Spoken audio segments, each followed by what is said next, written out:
Horrible monster. രചന ആശാദേവി. അവതരണം സാലിം കരുളായി. ഇന്നാണ് വർണ്ണയുടെ വിവാഹം. പ്രഭയെ കല്യാണം വിളിച്ചിരുന്നു കൊണ്ട് പഴയ പിണക്കൊക്കെ മറന്ന് അവരും കല്യാണം കൂടി. 55 വയസ്സുള്ള വർണ്ണെ കണ്ട് പലരും മൂക്കത്ത് വിരൽ വെച്ച് പോയി. അത്രയും സുന്ദരിയായ വർണ്ണക്ക് അയാളൊട്ടും ചേരുന്നുണ്ടായിരുന്നില്ല. ലച്ചു കളിയാക്കി ചിരിച്ചുവെങ്കിലും ആരും വർണ്ണയുടെ മുഖത്ത് നോക്കി ഒന്നും പറയാൻ നിന്നില്ല. പടം മാത്രം നോക്കി സ്നേഹിക്കുന്നവർക്ക് പ്രായമൊന്നൊരു പ്രശ്നമായിരുന്നില്ല. ചന്തുവിനിപ്പോൾ മാസം 8 തികഞ്ഞു. 7ാമത്തെ മാസത്തെ ചടങ്ങ് നടത്തി ചന്തുവിനെ അവളുടെ വീട്ടിലേക്ക് കൊണ്ടുപോയിരുന്നു. പ്രഭയും ലച്ചുവും സൂര്യയും ഒക്കെ അവളുടെ വീട്ടിൽ പോയി അവളെ കാണാനാണ് ഇപ്പോൾ പതിവ്. മാസം തികഞ്ഞ പെണ്ണായത് കൊണ്ട് തന്നെ ഗീതയ്ക്ക് എപ്പോഴും അവളുടെ കാര്യത്തിൽ ആദിയാണ്. ചന്തുവാണെങ്കിൽ പയറുമണി പോലെ ചാടിത്തുള്ളിയാണ് നടപ്പ്. സൂര്യ വീഡിയോ കോൾ ചെയ്ത് എന്നും അവളോട് സംസാരിക്കും. അവധിയെടുത്ത് കിട്ടുമ്പോഴൊക്കെ അവൻ നാട്ടിലേക്ക് വരികയും ചെയ്തു. രാവിലെ ചെറിയ ചൂല് കൊണ്ടുവന്ന് മുറ്റം തൂക്കുവാണ് ചന്തു. അവളുടെ കൂടെ തന്നെ ഗീതിയുണ്ട്. എൻ്റെ അമ്മേ, എനിക്കൊരു വയ്യ, ഇത് എന്തൊരു കഷ്ട, ഇങ്ങോട്ട് വരണ്ടായിരുന്നു. അവിടെയാണെങ്കിൽ എന്നെ പ്രഭാമ ഒരു ജോലിയും ചെയ്യിപ്പിക്കില്ല. ഞാൻ അറിയാൻ പാടില്ലാത്തോണ്ട് ചോദിക്കാം, നിങ്ങൾ എൻ്റെ അമ്മയാണോ അതോ അമ്മായിമ്മയാണോ? നടുവിന് കൈ കൊടുത്ത് അവരെ കൂർപ്പിച്ച് നോക്കിക്കൊണ്ടാണ് പെണ്ണിന്റെ ചോദ്യം. സുഖപ്രസവം വേണമെങ്കിൽ മേനങ്ങി പണിയെടുക്കണം പെണ്ണെ, അല്ലെങ്കിൽ അവരെ പിടിച്ച് കീറും നിന്നെ. അതുകൊണ്ട് കൂടുതൽ പ്രസംഗിക്കാതെ എൻ്റെ മോള് ഈ മുറ്റം ഒന്നുകൂടി അങ്ങ് തൂക്ക്. ഇനിയോ? ദേ, ഞാനിപ്പോ 2ാമത്തെ വട്ടല്ലേ ഇത് അങ്ങോട്ടും ഇങ്ങോട്ട് തൂത്തിട്ടത്. ഈ കുഞ്ഞു ചൂലും വലിയ വയറും വെച്ച് എനിക്കൊരു വയ്യമ്മേ, അവൾ തളർച്ചയോടെ പറഞ്ഞു. അവരതിനെ കാര്യമാക്കിയില്ല. അവളുടെ മടിയായിട്ട് അവരതിനെ കണ്ടുള്ളൂ. എന്നാൽ ചന്തു ശരിക്കും തളർന്നു പോയിരുന്നു. അവൾക്ക് രാവിലെ മുതൽ പ്രസവവേദന തുടങ്ങിയതാണ്. ഇതുവരെ അവൾ അതിനെ കാര്യമാക്കിയിട്ടില്ല. പ്രസവവേദന ഇതൊന്നുമല്ല, അത് ഇതിലും വലിയ എന്താണെന്ന് പറഞ്ഞ് നിസ്സാരവൽക്കരിച്ച് നിൽക്കുമായിരുന്നു. അവൾ നിന്ന് വെട്ടിവേർക്കുന്നവളെ കണ്ട് ഗീതക്കെന്തോ പന്തികേട് തോന്നി. അപ്പോഴാണ് അവർ അവളുടെ വയറ് ശ്രദ്ധിക്കുന്നത്. കുഞ്ഞുങ്ങ് താഴെ വന്നിട്ടുണ്ടെന്ന് അവർക്ക് മനസ്സിലായി. എന്റെ ദൈവമേ, എടി മോളെ, ഇത് കണ്ടിട്ടേ പ്രസവം ഉടനെ നടക്കുമെന്ന് തോന്നുന്നു. മക്കൾക്ക് വേദന വല്ലതുണ്ടോടി? അവരാദ്യയോടെ കാര്യം തിരക്കി. നേരത്തെ ചെറിയ എന്തൊരു വേദന ഉണ്ടായിരുന്നു, പക്ഷെ ഇപ്പൊ വേദന കൂടിക്കൂടി വരുന്ന പോലെ. അവളും വയ്യാതെ പറഞ്ഞൊപ്പിച്ചു. പിന്നെ ഒട്ടും വൈകിയില്ല. ഒരു വണ്ടിയും വിളിച്ച് അവൾ വേഗം തന്നെ ഹോസ്പിറ്റലിൽ എത്തിച്ചു. വിവരം വിളിച്ചറിയിച്ചതോടെ പ്രഭയും ലച്ചുവും സൂര്യയ്ക്ക് പാഞ്ഞെത്തി. സൂര്യ ഫ്ലൈറ്റ് പിടിച്ചാണ് വന്നത്. നേരത്തെ കാത്തിരിപ്പിനൊടുവിൽ അവർക്കൊരു പെൺകുഞ്ഞ് പിറന്നു. സുഖപ്രസവം തന്നെയായിരുന്നു. കുഞ്ഞിനെ സൂര്യയാണ് ആദ്യം ഏറ്റുവാങ്ങിയത്. ചന്തുവിന് കുഴപ്പമില്ലെന്ന് അറിഞ്ഞിട്ടാണ് എല്ലാവർക്കും സമാധാനമായത്. 3 ദിവസം കഴിഞ്ഞ് കുഞ്ഞുമായി അവർ തിരികെ വീട്ടിലേക്ക് വന്നു. എല്ലാവർക്കും ആഘോഷം തന്നെയായിരുന്നു. ഹീരയും സായിയും നിലയും എല്ലാം കുഞ്ഞിനെ കാണാൻ സമ്മാനങ്ങളുമായി വന്നു. സൂര്യ കുറച്ചു നാളത്തേക്ക് ബ്രേക്ക് എടുത്തുകൊണ്ട് ഭാര്യയ്ക്കും കുഞ്ഞിനൊപ്പം കൂടി. സായിയുടെ കാര്യത്തിൽ കുറച്ച് പുരോഗതിയൊക്കെ വന്നു. അതിന്റെ ഭാഗമായി നിലയപ്പോൾ 2 മാസം ഗർഭിണിയാണ്. സന്തോഷം മാത്രം നിറഞ്ഞ അവരുടെ ജീവിതം ഹീരയിൽ ചിരിപ്പെടുത്തി. നിലയ്ക്ക് ഇന്നും ഹീരയെ ഭയങ്കര പേടിയാണ്. ഒരു തമാശ പോലെ ആ പാവത്തിനെ കാണുമ്പോഴൊക്കെ ഹീര അവളെ കണ്ണുരുട്ടി നോക്കി പേടിപ്പിക്കുകയും ചെയ്യും. 7 വർഷങ്ങൾക്ക് ശേഷം ഇന്നാണ് നമ്മുടെ കല്ലുവിന്റെ വിവാഹം. ദേവന്റെ താലി അടഞ്ഞു നിൽക്കുന്ന ഹീരയെ കല്ലു നിറഞ്ഞ ചിരിയോടെ നോക്കി. ചേച്ചിയുടെ വിവാഹം കഴിയാതെ തനിക്കൊരു ജീവിതം വേണ്ടെന്ന വാശിയിലായിരുന്നു കല്ലു. ഹീരയ്ക്കൊരു വിവാഹത്തിനോട് താല്പര്യമില്ലായിരുന്നു. അതിന് പ്രധാന കാരണം മുംബൈയിലെ അവളുടെ മറ്റൊരു മുഖം തന്റെ പങ്കാളിക്ക് മുമ്പിൽ മറച്ചു പിടിക്കേണ്ടി വരുമെന്നോർത്താണ്. എന്നാൽ അവളുടെ സകല കാര്യങ്ങളും സൂര്യ ദേവനെ അറിയിച്ചുകൊണ്ടാണ് ഈ വിവാഹാലോചന മുന്നോട്ട് വെച്ചത്. ദേവനും ഹിമയും മറന്ന് മറ്റൊരു പെണ്ണിനെ സ്വീകരിക്കാൻ താല്പര്യമില്ലായിരുന്നു. എന്നാൽ ചിപ്പി എന്ന ദേവന്റെ മകൾക്ക് ഒരു അമ്മയെ വേണമെന്ന് അവനും മനസ്സിലായി. മോൾക്ക് വയസ്സറിയിക്കുമ്പോൾ മുതൽ ഒരമ്മ കൂടെ വേണം. മനസ്സോടെയാണ് ദേവൻ ഹീരയെ കൂടെ കൂട്ടിയത്. എന്നാൽ പോകെ ഇരുവരും പതിയെടുത്തു. ചിപ്പിയാണ് രണ്ടാളെയും കൂടുതൽ അടുപ്പിച്ചതെന്ന് വേണമെങ്കിൽ പറയാം. ഇന്നവർ നല്ല പെർഫെക്റ്റ് ഫാമിലിയാണ്. കല്ലുവിനെ വിവാഹം കഴിക്കാൻ പോകുന്ന പയ്യൻ ഒരു നേവി ഓഫീസറാണ്. പേര് വിഷ്ണുജിത്ത്. ആള് നല്ലൊരു മനസ്സിനുടമയാണ്. എല്ലാം കൊണ്ടും കല്ലുവിന് ചേരുന്ന ഒരാളായിരുന്നു അവൻ. 4 കൊല്ലങ്ങൾക്ക് മുമ്പ് നാരായണൻ മരിച്ചു. പിന്നീടാണ് ലച്ചുവിന്റെ കല്യാണം അവർ നടത്തിയത്. അവൾ തന്റെ ഭർത്താവിനൊപ്പം ഹൈദരാബാദിൽ സെറ്റിൽഡാണ്. അവൾക്ക് ഒരു ആൺകുഞ്ഞാണ്, മിഥുൻ. ആൾക്ക് 4 മാസം ആവുന്നേ ഉള്ളൂ. പ്രഭയും ഗീതയും ഒരു മനസ്സോടെ കല്ലുവിന്റെ വീട്ടിൽ മുന്നിലുണ്ട്. ദേവനൊരു ചേട്ടന്റെ സ്ഥാനത്ത് നിന്ന് കാര്യങ്ങളൊക്കെ ശ്രദ്ധിക്കുന്നുണ്ടെങ്കിലും ഹീര ഒരാളാണ് ആ കല്യാണം പൂർണ്ണമായും നടത്തുന്നത്. അതവൾ വാശി തന്നെയായിരുന്നു. സീത എപ്പോഴും മക്കളുടെ അല്പം അകൽച്ചയിൽ തന്നെയാണ്. ഉള്ളിലെ കുറ്റബോധം അവരങ്ങനെ ആക്കി തീർത്തു.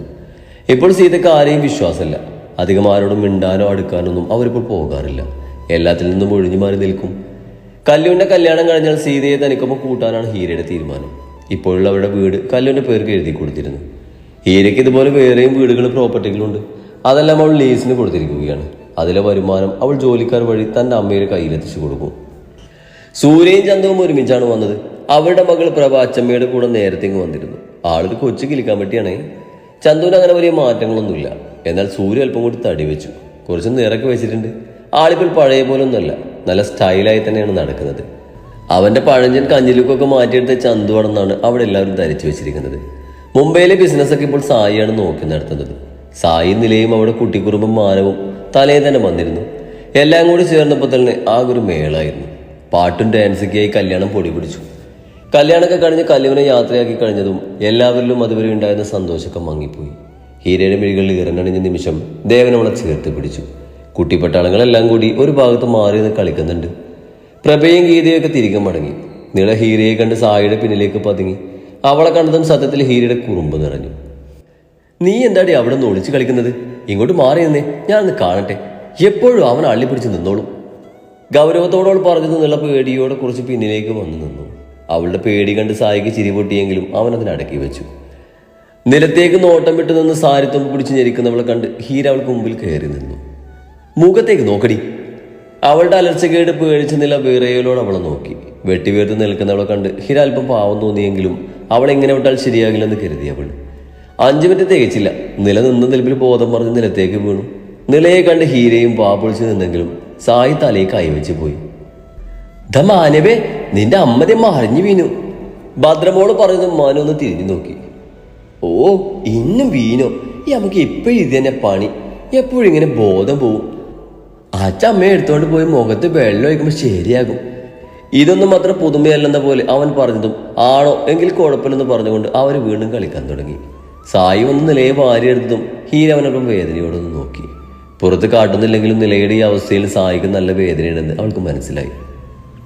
സായി, നീ ഇവളൊന്ന് ഹോസ്പിറ്റലിൽ കാണിച്ചില്ലേ? എപ്പോഴും ഇങ്ങനെ പാനിക്കായി വീഴുകയെന്ന് വെച്ചാ? ഹീര അല്പം നോവോടെ ചോദിച്ചു. കാണിച്ചതാ. ഇതവളുടെ ബ്രെയിനിൽ നടത്തുന്ന ഒരു കുസൃതിയാണെന്ന് ഡോക്ടർ പറഞ്ഞത്. ഒരുപാട് വേദനകൾ അനുഭവിച്ച മനസ്സ് താൻ ഇനിയും വേദനിപ്പിക്കപ്പെടുമോ അല്ലെങ്കിൽ സങ്കടപ്പെടേണ്ടി വരുന്നു തോന്നുന്ന നിമിഷം അവളുടെ ബ്രെയിൻ അവളെന്ന വ്യക്തിയെ അതിൽ നിന്നെല്ലാം ഒളിച്ചോടാനായി നടത്തുന്ന ഒരു കുഞ്ഞു കുസൃതി. അത്രേ ഉള്ളത്. ആ സമയം അവളെ ശല്യം ചെയ്യാതെ ഉറങ്ങാൻ അനുവദിച്ചാൽ മതി എന്നാ ഡോക്ടർ പറഞ്ഞത്. പതിയെ മാറിക്കോളൂന്ന് പറഞ്ഞു. അവൻ ഹൃദയം വിങ്ങിയ നോവിൽ തീർത്ത ചിരിയോടെ പറഞ്ഞു. ചന്തുവും സൂര്യയും ഇതെല്ലാം കണ്ട് ഒന്നും മിണ്ടാനാകാതെ നിന്നു. ചന്തുവിനുള്ളിൽ സങ്കടമുണ്ട്. നിലയുടെ കഥയൊക്കെ അവൾ മറിഞ്ഞിരുന്നു. അവളുടെ ആദ്യ ഭർത്താവ് കാരണമാണ് അവൾക്ക് ഈ ഡ്രോമ എന്നറിഞ്ഞപ്പോൾ ശരിക്കും അയാളെ കയ്യിൽ കിട്ടിയാൽ കൊല്ലാനുള്ള കലിയുണ്ടായെന്ന് അവൾക്ക്. എന്നാൽ അവൾ അറിഞ്ഞില്ല ആ ഒരുവനെ പണ്ടേ നരകം കാണിച്ചുകൊണ്ട് അവളുടെ കെട്ടിയോൻ ഈ ഭൂമിയിൽ നിന്ന് തന്നെ ഇല്ലാതാക്കിയെന്ന്. ആളൊരിഞ്ഞു. എല്ലാവരും പിരിഞ്ഞു. രാത്രി വീട്ടിലെ ഉമ്മറത്തിരിക്കുകയാണ് സൂര്യയും ചന്തുവും. അവന്റെ മടിയിൽ തലവെച്ച് കിടന്നുകൊണ്ട് ആകാശത്തെ നക്ഷത്രങ്ങളെ നോക്കി അവൾ അങ്ങനെ കിടന്നു. പ്രഭ നേരത്തെ കിടന്നു. ഭദ്രമോളും അച്ചമ്മക്കൊപ്പാണ് കിടക്കുന്നത്. നിലാവിനെ നോക്കി കിടക്കുന്ന തന്റെ പെണ്ണിനെ സൂര്യപ്രണയത്തോട് നോക്കി. അവളുടെ നെറ്റിയിൽ അവൻ പതിയൊന്ന് ചുംബിച്ചു. എന്താണ് സാറേ ഒരു ഇളക്കം? കുറുമ്പോടെ ചോദിക്കുന്നവളെ കണ്ട് അവൻ കുസൃതിയോടൊന്ന് ചിരിച്ചു. അതെന്താടി ഭാര്യ, എനിക്ക് ഇളകിക്കൂടെ? അവനും അതേ ഈണത്തിൽ തിരികെ ചോദിച്ചു. ആകാം, പക്ഷേ അതൊക്കെ അങ്ങോട്ട് അല്പം മാറിയിരുന്ന് ഇളകിയാൽ മതി. അവന്റെ മടിയിൽ നിന്നും എഴുന്നേറ്റ് കൊണ്ട് അവൾ പറഞ്ഞതും അവനവളെ വേഗം വട്ടം പിടിച്ചു. അങ്ങനെ അങ്ങ് പോകാതെ മേഡം. അവളുടെ കവളിൽ അവൻ അമർത്തി ചുംബിച്ചു. അതോടെ ചെന്താമര പോലെ പെണ്ണിച്ചു വന്നു. അവന്റെ പത്മയുടെ മുഖത്ത് വിടരുന്ന നാണം അവന് ലഹരി പടർന്നു. കുസൃതി കാട്ടിയും പരസ്പരം കളി പറഞ്ഞും ആ നിലാവിനെ സാക്ഷിയാക്കി അവനവൾ അണച്ചു പിടിച്ചു ചുംബനങ്ങൾ കൊണ്ട് മൂടി. ഇരുവരും പരസ്പരം മത്സരിച്ച് പ്രണയിച്ചു. ഒരിക്കലും മായാത്ത അവളുടെ പ്രണയത്തെ നോക്കി പുഞ്ചിരി തൂക്കിക്കൊണ്ട് നിലാവ് നാണിച്ച് കണ്ണുപൊത്തി വേഗം അവിടുന്ന് ഓടിമറഞ്ഞു. ഇതേസമയം പൃഥ്വി എന്ന തന്റെ ശത്രുവിന്റെ നാശം മനസ്സിൽ കുറിച്ചുകൊണ്ട് അവന് പ്രിയപ്പെട്ടവരെ തേടി ഒരുവൻ മുംബൈയിൽ നിന്നും കേരളത്തേക്കുള്ള ട്രെയിൻ കയറി. ആ നിമിഷം തന്നെ സൂര്യയുടെ ഫോൺ റിങ് ചെയ്തു. തളർന്നുറങ്ങുന്ന ചന്തുവിനെ ബെഡിലേക്ക് എടുത്ത് കിടത്തിയിട്ട് അവൻ തന്റെ ഫോൺ എടുത്തു. ഹലോ. മറുപുറത്തുനിന്ന് കേട്ട വാർത്തയിൽ അവന്റെ മിഴികൾ വന്യമായി തിളങ്ങി. കബോർഡ് തുറന്നൊരു കുഞ്ഞു തോക്ക് കയ്യിലെടുത്തുകൊണ്ട് അവൻ കണ്ണാടിക്ക് മുമ്പിൽ വന്ന് വിരിഞ്ഞു നിന്നു. പൃഥ്വി, നിന്നെ നന്നാവാൻ സമ്മതിക്കില്ലടാ. പുതിയ ശത്രു നിന്നെ തേടി വന്നോണ്ടിരിക്കുക. നീ സൂക്ഷിക്കണം. സായിയുടെ വാക്കുകൾ അവന്റെ ചെവിയിൽ വീണ്ടും വീണ്ടും മുഴങ്ങി. കയ്യിലെ തോക്കിലെ പിടി അവൻ ഒന്നുകൂടെ മുറുക്കി. I am back. വന്യമായ ചിരിയോടെ അവൻ സ്വന്തം പ്രതിബിംബത്തിൽ നോക്കി മുരണ്ടു. ഇതൊന്നും അറിയാതെ ചന്തു സുഖനിദ്രയിലായിരുന്നു. അവൻ വീണ്ടും ആ പഴയ മോൺസ്റ്റാറായി മാറി. ജീവിതത്തിന്റെ പുതിയ ഏടുകൾ അവരെ കാത്തിരുന്നു. സ്നേഹപൂർവ്വം സാലിം കരുളായി.